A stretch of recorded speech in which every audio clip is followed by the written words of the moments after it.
Hi అండి. ఈరోజు మన ఇంట్లో దమ్ బిర్యానీ షేర్వా అనేది నేను ప్రిపేర్ చేస్తున్నాను. పూర్తిగా వీడియో ఎక్కడ స్కిప్ చేయకుండా చూడండి. పూర్తిగా రెస్టారెంట్ స్టైల్లో ఉంటుందండి షేర్వా కానీ బిర్యానీ కానీ.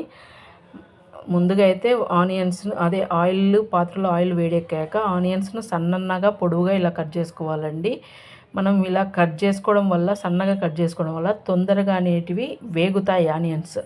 అలా వేగినప్పుడే మనకి ఫ్రైడ్ ఆనియన్స్ మంచిగా ఉంటాయి. ఇలా మంట అనేది హై ఫ్లేమ్లోనే పెట్టుకోండి.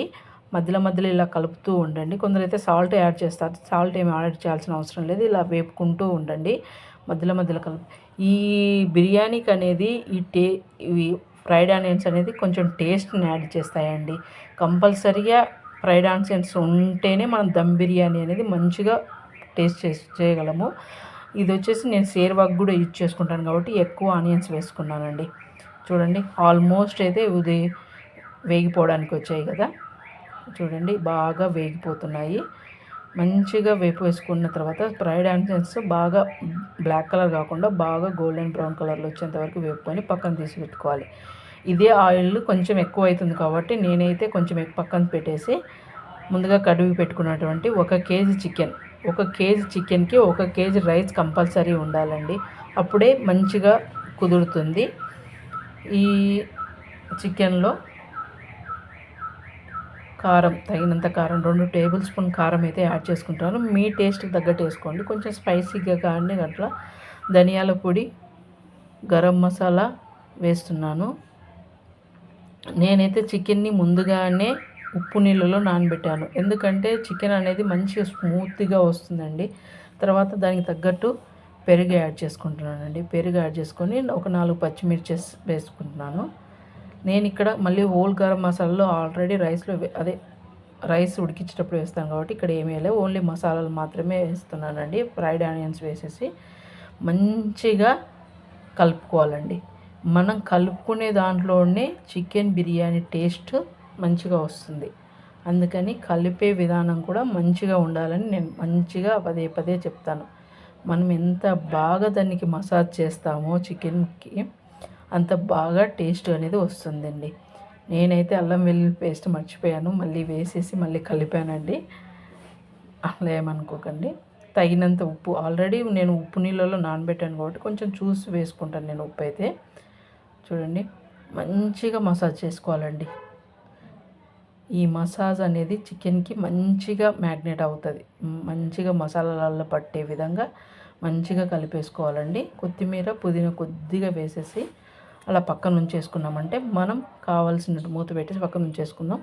మనం ఇప్పుడు రైస్ కోసము ఎసురు పెట్టుకున్నాం చూడండి. దాంట్లో పుదీనా, కొత్తిమీర వేసేసి ఒక 4 పచ్చిమిర్చి చిలుకలు వేసేసాను.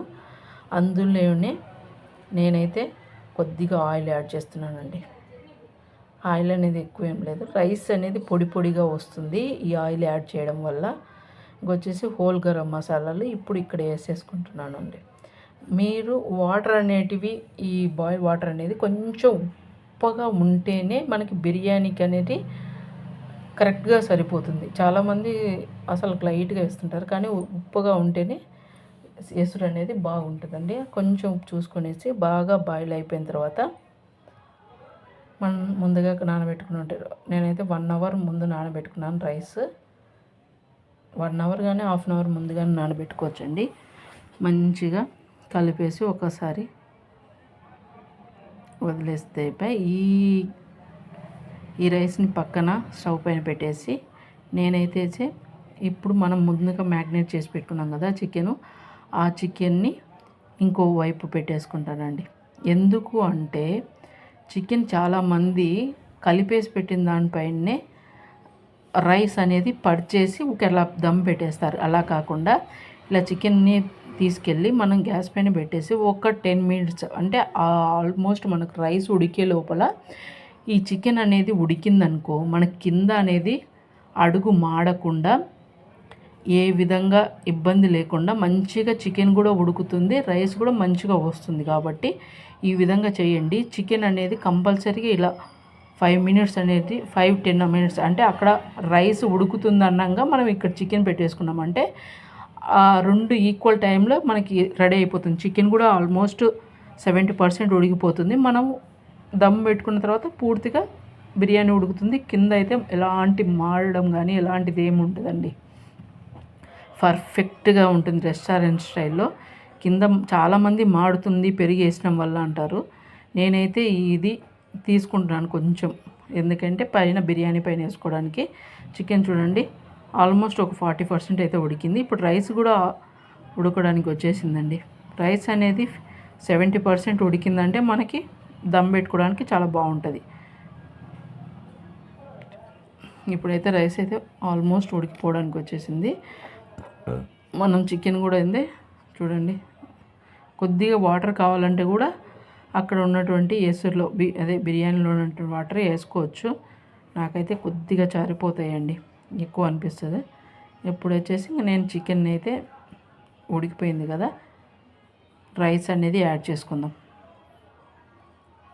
చికెన్ చూడండి 70% ఉడికినందుకు ఎంత బాగుందో. ఇంకా రైస్ అయితే గరిటెతో తీసుకొని మంచిగా పరుచుకోవడమే అండి చికెన్ పైన.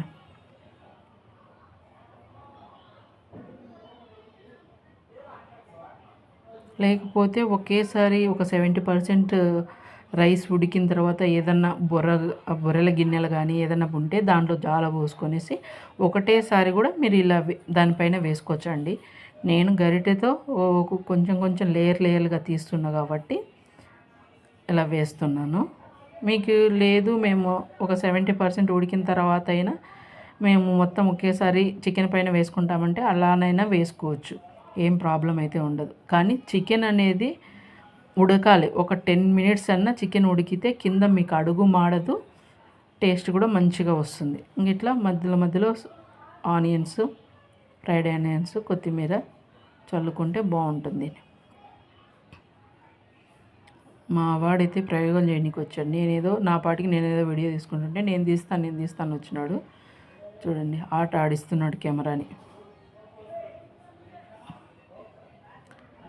రైస్ అనేది ఇలా స్ప్రెడ్ చేసుకుంటూ మధ్యలో వేసుకోవాలి.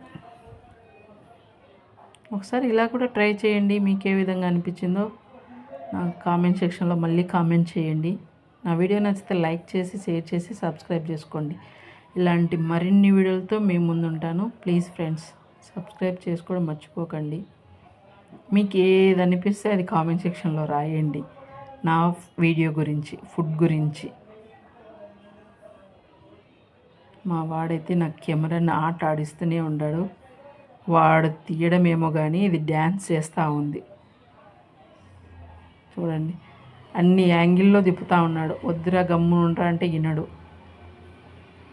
నేను తీస్తలే మమ్మీ, నీ పాడికి నువ్వు చేసుకొనేసి నన్ను సతాయిస్తున్నాడు. ఇంకేం చేస్తాం, వాడిని వద్దు అన్నామంటే ఏడ్చుకుంటూ పక్కకి వెళ్ళిపోతాడు. అందుకని గమ్మున అయిపోయినానండి. ఇలా ఒక గరిటె నెయ్యి, ముందుగా తీసి పెట్టుకునే చికెన్ది ఆయిల్ వేసేసి మనం మంచిగా మూత పెట్టేసినాము. మూత పెట్టేసి ఒక 15 మినిట్స్ కంపల్సరీ అండి. పెన్నం పెట్టి దానిపైన పాత్ర పెట్టేసి దానిపైన ఏదైనా వెయిట్ మంచి బరుగున్న వెయిట్ పెట్టేసి దమ్ పెట్టేసాను. ఇంకా ముందుగా ఇక్కడ సేర్వా అనేది ప్రిపేర్ చేస్తున్నానండి. ముందుగా శనక్కాయ పప్పులు అదే తీసుకొని వాటిని మీడియం ఫ్లేమ్లో కూడా కాదు, మరి సన్నటి ఫ్లేమ్లో మంచిగా వేపుకోవాలండి. ఇది ఎంత బాగా వేగుతాయో మనకు సేర్వా అనేది అంత టేస్ట్గా ఉంటుంది. మా వాడైతే నన్ను డ్యాన్స్ చేపిస్తున్నాడండి. చూడండి సేర్వా అనేది అంత టేస్ట్గా ఉంటుంది. ఒకసారి ఎంత ఇలా చేసి చూడండి, సూపర్ అనిపిస్తుంది. బాగా మనం స్లో ఫ్లేమ్ పైన ఇవి వేపుకోవడం వల్ల లోపల కూడా మంచిగా కుక్ అవుతాయి. ఇంకా బాగా వేగిపోయిన తర్వాత పక్కన తీసి పెట్టుకొని చల్లార్చిన తర్వాత పొట్టు తీసి పెట్టుకోవాలండి. అందులోని కొద్దిగా ఎండు కొబ్బెరను కొంచెం పచ్చివాసన పోయేంత వరకు వేపుకోవాలి. అవి కొంచెం పచ్చివాసన పోయిన తర్వాత పక్కన ఉంచి పెట్టుకుంటే పక్కన తీసి చల్లారిన తర్వాతనే పేస్ట్ చేసుకోండి, చాలా బాగుంటాయి. తర్వాత వచ్చేసి మనం మా వాడు చూడండి నా వీడియో నువ్వులు అనేటివి మంచి టేస్ట్ ఇస్తాయి సేర్వాకి. అవి కూడా వేసేసి ఇవి ఆల్మోస్ట్ మంట లేకున్నా కూడా ఆ పెన్నం సెగకి బాగా ఇది వేగిపోతాయి. ఎందుకంటే తొందరగా వేగుతాయి, మాడకుండా చూసుకోండి. ఇట్లా వేపుకొనేసి అన్నీ ఒక ప్లేట్లో తీసుకొని సన్నగా చల్లార్చుకోండి. ఈ చల్లారిన వాటిని ఒక మిక్సీ జార్లో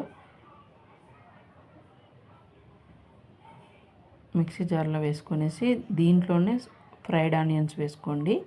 వేసుకొని చాలా స్మూత్గా ఇదో చూపిస్తున్నాను కదండి, ఇంత బాగా పెట్టేసేయండి. బరకగా పట్టుకోకుండా చాలా స్మూత్గా పట్టేసేయండి.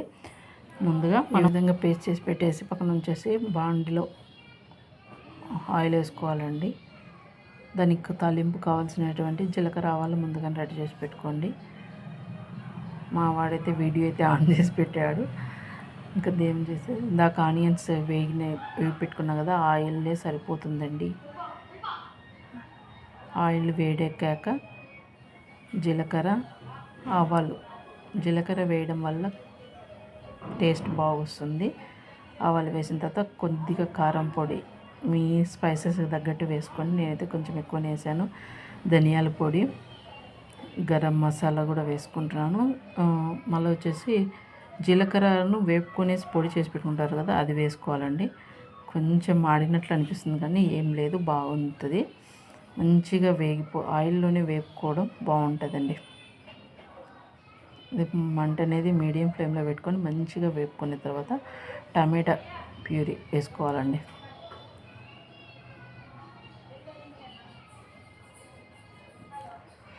టమాటా మంచిగా పచ్చివాసన పోయిన తర్వాత కొద్దిగా అల్లం వెల్లుల్లి పేస్ట్ వేసేసి మంచిగా వేపుకోవాలి.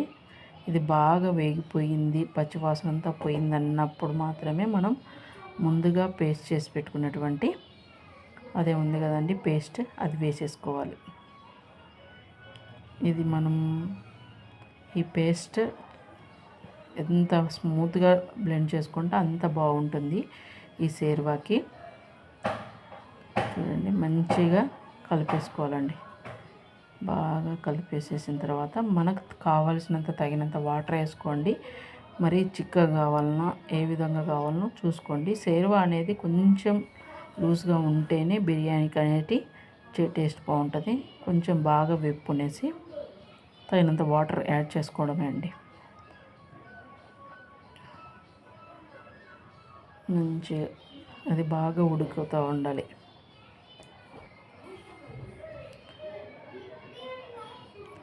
తగినంత సాల్ట్ కూడా వేసేసుకోండి, ఎందుకంటే బిర్యానీలో కూడా కొద్దిగా సాల్ట్ ఉంటుంది కాబట్టి దీంట్లో చూసేసుకోవాలి. చూడండి ఈ విధానంలో ఉంటే సరిపోతుంది. ఉడికేదాకా కొంచెం గ్రేవీ అనేది చిక్కబడుతుంది.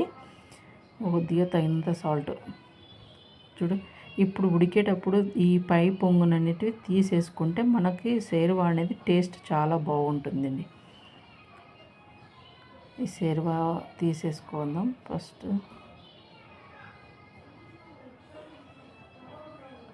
పై పొంగు అనేది తీసేసేసి మంచిగా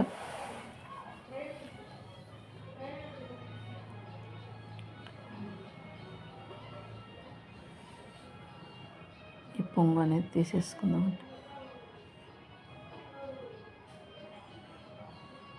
ఈ పొంగు తీసేయడం వల్ల మనకు సేర్వాకి అనేది టేస్ట్ వస్తుంది. అది ఎంత పొంగు ఉంటే అంత పొంగు కూడా పూర్తిగా తీసేయండి. పైది ఒక్కటే ఆ పొంగు మాత్రమే తీసేయండి. మంచిగా తీసేసేయండి.